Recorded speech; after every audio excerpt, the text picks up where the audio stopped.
We don't do that. Right, Honorable Speaker, we don't do that. If we would do that, we would be arrested the following day.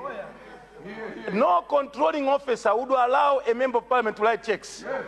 And I've even heard others saying, CDF with Manjama MP. No, that's not true. The real thing that we want, and I want to say it, and I'm not ashamed, you can write anything about it, I will not change. The real thing we want is anything that happens in my constituency. The people of Doha East elected me as their member. I need to know what is happening in my constituency. I need to know what is happening in my constituency. I need to know what is happening in my constituency.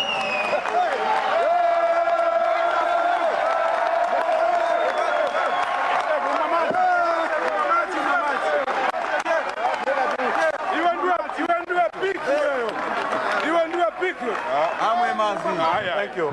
Master, we look. Thank you.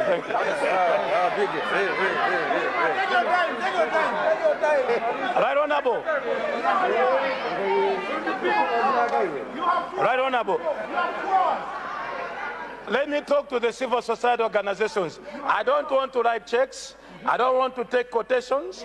I don't want to manage CDF like management. What I want to do as Doha East is to approve development works happening in my constituency. That's what I want to do. And the people that elected me, 25,669, I told them that we are going to do this, we are going to do this. Members of parliament are members of the ADC. The people will still decide, but we have the authority now to say, you have decided this and this.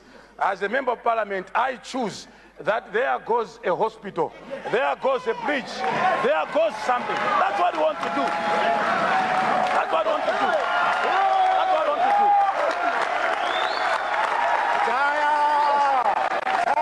That's what we want to do.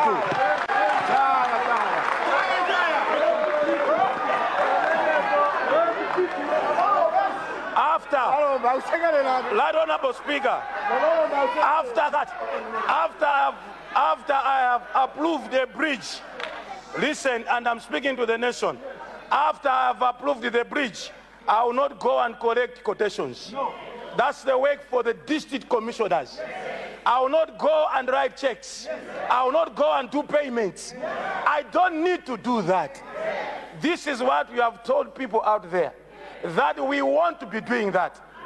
If you think we wanted to do that, through this message, you got it wrong. Yes. What we simply want is the power to approve what happens in our constituency. That's all. That's all.